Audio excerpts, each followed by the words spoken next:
అన్న నమస్తే అన్న. ఏం పేరు అన్న మీ పేరు? నా పేరు కిషోర్.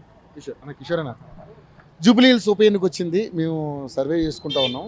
సో యూఐటీవీ తరపున ఏంటి ఇక్కడ ప్రజల నాడు ఏంటి అనేది తెలుసుకోవడానికి ఒక ప్రయత్నం చేస్తూ ఉన్నాం. సో ఇక్కడ ప్రధానంగా చూసుకుంటే 3 పార్టీలు గట్టిగా ఫైట్ చేస్తూ ఉన్నాయి. మీరేమనుకుంటున్నారు? ఎందుకంటే మీరు కూడా తిరుగుతూ ఉన్నారు కాబట్టి ఎలా ఉంది సిచ్యువేషన్? ఏం చేస్తుంటారు మీరు మామూలుగా అయితే? నేను ఒక కౌన్సిలర్.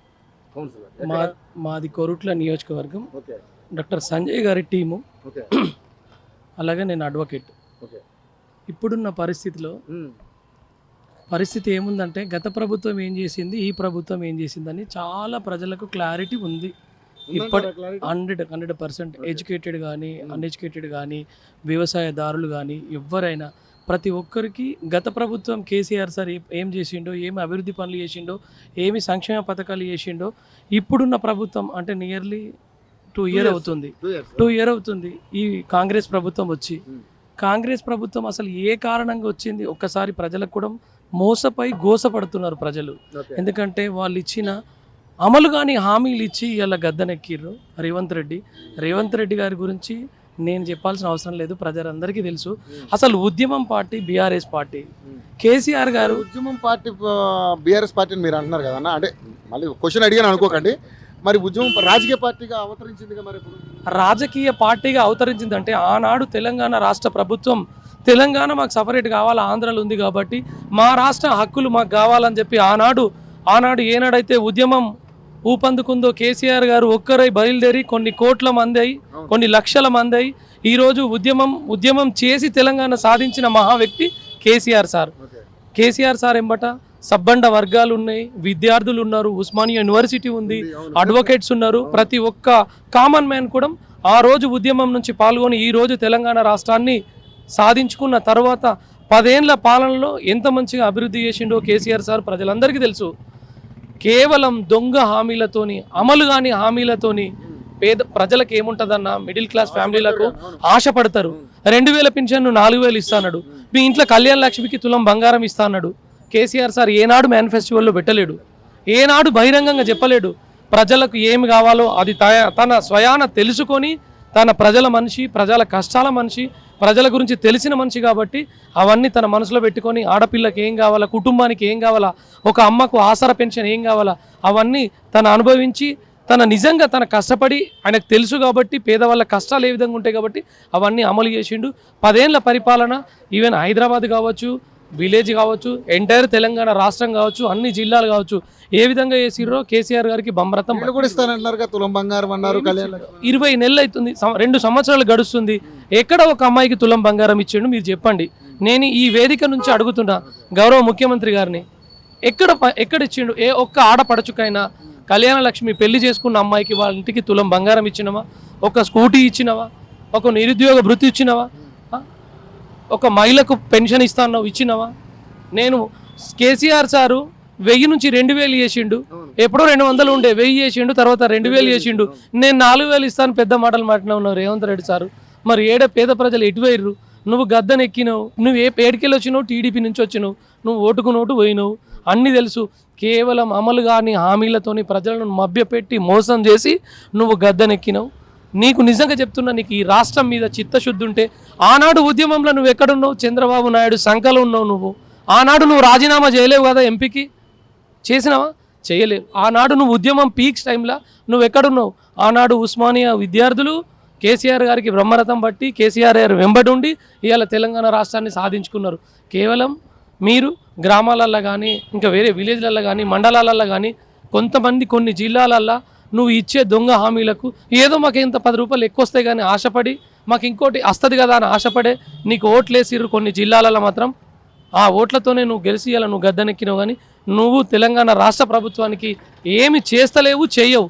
ఇక ముందైనా నీకు చిత్తశుద్ధి ఉంటే మన రాష్ట్రం మీద దయచేసి ఈ దొంగ మాటలు బంద్ చేసి, నీ పార్టీ కొట్టుకుని చేసుకుని ఇవన్నీ బంద్ చేసి ఈ యొక్క గాడిని సక్రమంగా తీసుకోపోవాలని కోరుకుంటాను.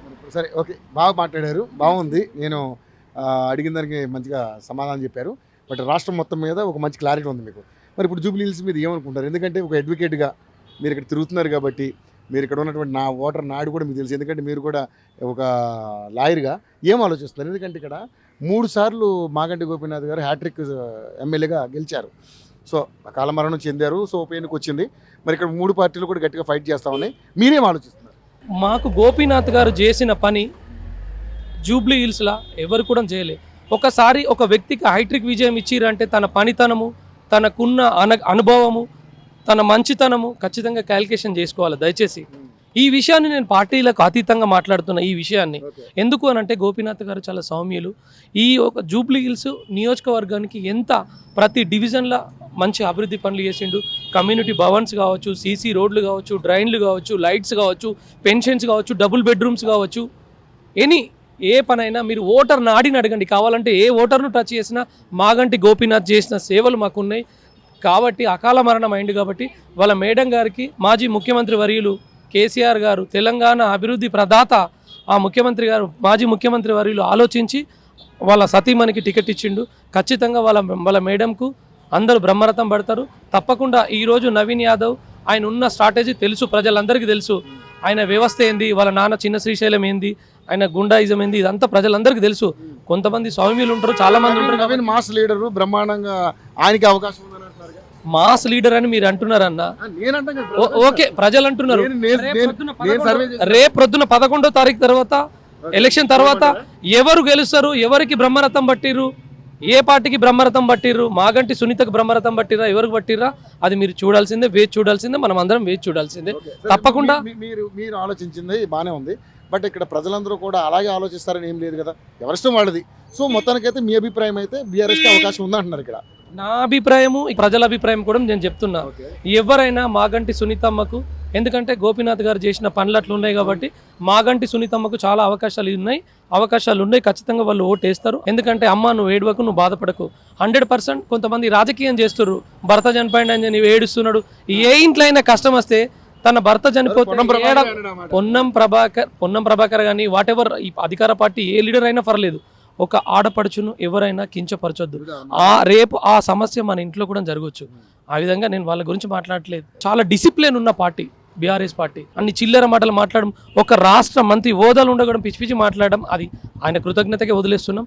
ఇక్కడ మాత్రం 100% చెప్తున్నా, మేడంకు 30 నుంచి 40, 50 వేల మెజార్టీ రావచ్చు. 100%. బీజేపీ నథింగ్ అన్న. ఇక్కడ బీజేపీ ఏందన్న మతతత్వం, బీజేపీ ఏముందన్న? బీజేపీ నిజంగా సెంట్రల్ ఉన్న బీజేపీ ఇలా మన రాష్ట్రానికి ఏమి ఇచ్చిందన్న? గుండు సున్నా. ఏం చేసింది చెప్పు? ఎంతమంది కేంద్ర మంత్రులు ఉన్నారు మన దగ్గరికి వెళ్ళి? 2 కేంద్ర మంత్రులు ఏం చేస్తున్నారన్న మనకు? కిషన్ రెడ్డి గారు ఏం చేస్తున్నారు, మా బండి సంజయ్ ఎవరు ఏం చేస్తున్నారన్న? సెంట్రల్ ఫండ్ తీసుకురానంత దౌర్భాగ్యం ఉందన్న మన పరిస్థితి. మేము కాదా అన్న, మేము హిందువులం కాదా? మేము బొట్టు పెట్టుకోమా? మాకు మొల్దారం లేదా? మేము రోజు పూజించి ఇంట్లో జై శ్రీరామ్, మా రాయసుని కావచ్చు, శివుని కావచ్చు పూజించి బయటకు వస్తామన్నా. మీరు మతాన్ని పెట్టుకొని జై శ్రీరామ్ అనుడు, జై శ్రీరామ్ మేము అందరం కాదా? కేవలం మతాన్ని అడ్డు పెట్టుకొని తిరిగే పార్టీ బీజేపీ పార్టీ. 100% నేను చెప్పడం కాదు, ప్రజల నాడి ఆ విధంగా ఉంది. ప్రజలే చెప్తారు. 11వ తారీఖు నాడు ఖచ్చితంగా బూతులల్లో బీఆర్ఎస్ పార్టీకి ఓట్లు పడతాయి, కారు గుర్తుకు ఓట్లు పడతాయి. మీరు తర్వాత రిజల్ట్ నాడు 14 నాడు 15 నాడు రిజల్ట్ ఉంది. మీరు అందరు ఉండరు. తప్పకుండా 100% బీఆర్ఎస్ గెలుస్తుంది. మాగంటి సునీతమ్మ భారీ మెజారిటీతో గెలుస్తుంది. Thank you.